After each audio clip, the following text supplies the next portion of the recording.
آپ ذرا ذبح کے مسئلے دیکھ لیجئے کہ قصائی جو ہے وہ ماہر ہونا چاہیے اور اس کا مسلمان ہونا یا کم از کم اہل کتاب ہونا ضروری ہے. یعنی کرسچن یا یہودی بھی اگر بسم اللہ اللہ اکبر کہہ کر ذبح کرے گا تو ذبیحہ حلال ہوگا، لیکن افضل اور اولیٰ یہی ہے کہ مسلمان سے ہی ذبح کروائیں. ہاں، اس مسلمان کا باوضو ہونا، باغسل ہونا کوئی ضروری نہیں ہے. اگر وہ بالفرض کوئی حالت جنابت میں بھی ذبح کر دیتا ہے، جانور ذبح ہو جائے گا. جانور کے حلال ہونے سے یا ذبح کے صحیح ہونے سے طہارت کا کوئی تعلق نہیں ہے یا ناپاکی اس راہ میں رکاوٹ نہیں ہے. لیکن بہتر یہی ہے کہ آدمی باغسل بھی ہو، باوضو بھی ہو. مزید اس کے مسائل عرض کرتے ہیں لیکن ایک مختصر سے بریک کے بعد. خدمت میں عرض کر رہے تھے کہ قصائی کا مسلمان ہونا افضل اور اولیٰ ہے. بہت بہتر ہے کہ وہ با طہارت ہو، یعنی غسل بھی اس کا مکمل ہو اور اس نے وضو بھی کیا ہوا ہو. لیکن جیسے آپ کو بتایا کہ قربانی کے لیے یا جانور ذبح کرنے کے لیے طہارت شرط نہیں ہے، لہٰذا اگر کسی نے بے وضو بھی جانور قربان کیا بلکہ حالت جنابت میں بھی کیا، جانور بالکل حلال ہو جائے گا. یہ ذبح صحیح ہے. اور اس میں یہ بھی ایک یاد رکھیں کہ مرد عورت کی کوئی تخصیص نہیں ہے. مرد بھی ذبح کر سکتا ہے، عورت بھی ذبح کر سکتی ہے. ایک بہن نے بھی کویسچن کیا کہ اگر عورت چھری پر ہاتھ رکھ لے تو بالکل یہ جائز ہے، عورت بھی ذبح کر سکتی ہے. اس میں مرد عورت کی کوئی تخصیص نہیں ہے. اس طرح اس میں نابالغ بالغ کی تخصیص نہیں ہے. ایک نابالغ بھی ذبح کر سکتا ہے بشرطے کہ سمجھدار ہو. یعنی 9-10 سال کا جیسے بچہ جو ذبح کو سمجھتا ہو کہ کتنی رگیں کٹیں گی اور جو اس کے شرعی تقاضا ہے وہ تمام اس کو معلوم ہو تو وہ بھی ذبح کر سکتا ہے، یا اس کو پہلے سمجھا دیا جائے پھر اگر وہ ذبح کرے تو بالکل صحیح ہے. ایسا نہیں ہے کہ ذبح کے لیے بالغ ہونا شرط ہے، نابالغ کرے گا تو ذبیحہ خراب ہو جائے گا یا حرام ہو جائے گا، وہ مردار ہو جائے گا. ایسا نہیں ہوتا ہے. یاد رکھیں کہ جانور کے گلے میں 4 رگیں ہوتی ہیں جن کا کٹنا ضروری ہوتا ہے. ایک کھانا پانی کی ہوتی ہے، 2 خون کی ہوتی ہیں اور ایک سانس کی ہوتی ہے. تو یہ ایسی چھری چلانی چاہیے اور یہ قصائی وغیرہ بڑے ماہر ہوتے ہیں کہ وہ اچھی طرح چلا کر اس کو ختم کر دیتے ہیں. 4 رگیں کٹ جاتی ہیں اور 4 رگوں میں سے کم از کم 3 کا کٹنا تو ضروری ہے. اگر خدا نخواستہ ایک آدھ رہ گئی تو الگ بات ہے، لیکن اچھی طرح اطمینان کرنا چاہیے. لیکن ایسا بھی نہیں کرنا چاہیے کہ ایسا ماریں کہ اس کی گردن ہی علیحدہ ہو جائے. ذبیحہ تب بھی ہو جائے گا، قربانی صحیح ہے، لیکن ایسا کرنا مکروہ ہے. تو اس لیے ایک لمٹ تک لے کر جائیں، لیکن اس اطمینان کے ساتھ کہ 4 رگیں کٹ جائیں. اور کاٹتے ہوئے اب اس کا طریقہ میں تھوڑا سا کر دیتا ہوں کہ جانور کو اس طرح گرائیے اس کے الٹے پہلو پر، اگر پاسبل ہو تو الٹے پہلو پر گرائیں اور اس کا چہرہ جو ہے کعبۃ اللہ کی طرف کر دیں. اگر اس رخ پر ایسے رخ پر ہے کہ آپ گرائیں سیدھی جانب ہو جائے تب بھی ٹھیک ہے، تو اس کا چہرہ آپ کعبۃ اللہ کی طرف کر دیں. ویسے بائیں پہلو پر اگر گرائیں تو زیادہ بہتر ہوتا ہے. اور اس کے بعد پہلے سے جانور کو آپ نے قربانی سے ذبح سے پہلے آپ اسے چارہ وغیرہ دیں، پانی وغیرہ دیں. بھوکا پیاسا ذبح نہیں کرنا چاہیے.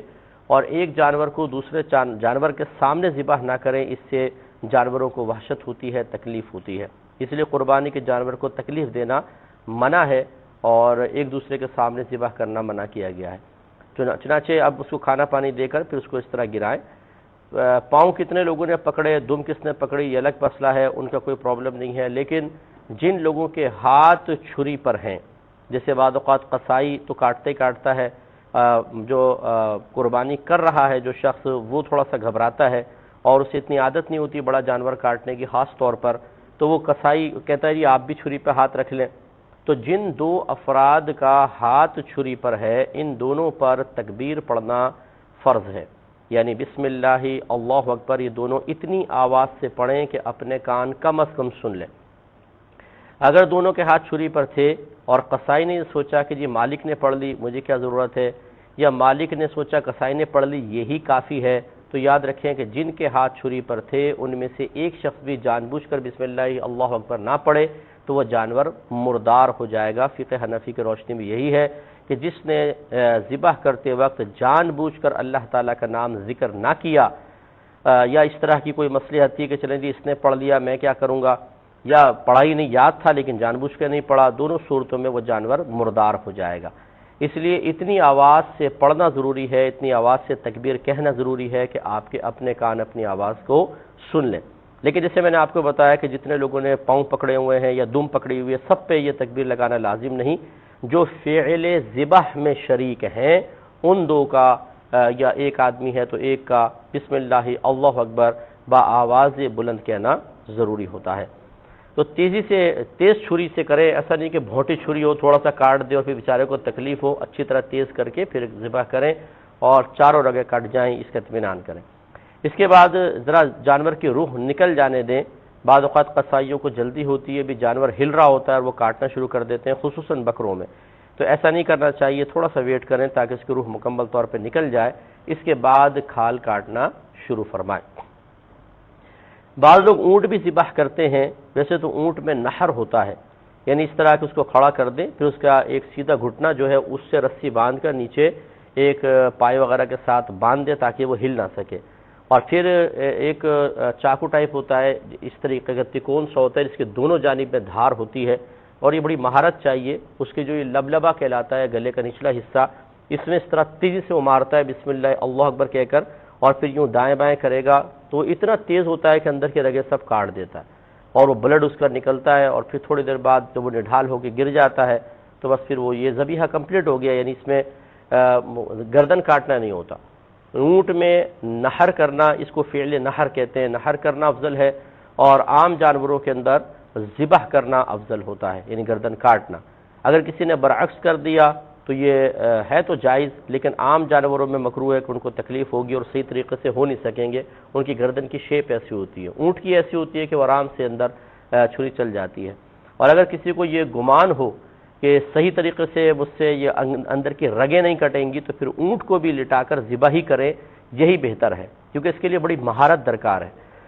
لیکن یہ جو عوام میں ایک بات غلط مشہور ہے کہ جی اونٹ کی گردن چونکہ لمبی ہوتی ہے اس لیے 3 جگہ سے اس کو ذبح کرو, یہ بالکل فضول بات ہے. ایک ہی جگہ سے ذبح کرنا ہے, جو سینے سے قریب ترین جگہ ہو وہاں سے کاٹیں تاکہ لبلبا ادھر قریب ہوتا ہے, رگیں وہاں سے آسانی سے حاصل ہو جاتی ہیں. تو بس ایک جگہ سے کاٹیں گے, 3 جگہ سے کاٹنا کوئی ضروری نہیں ہے.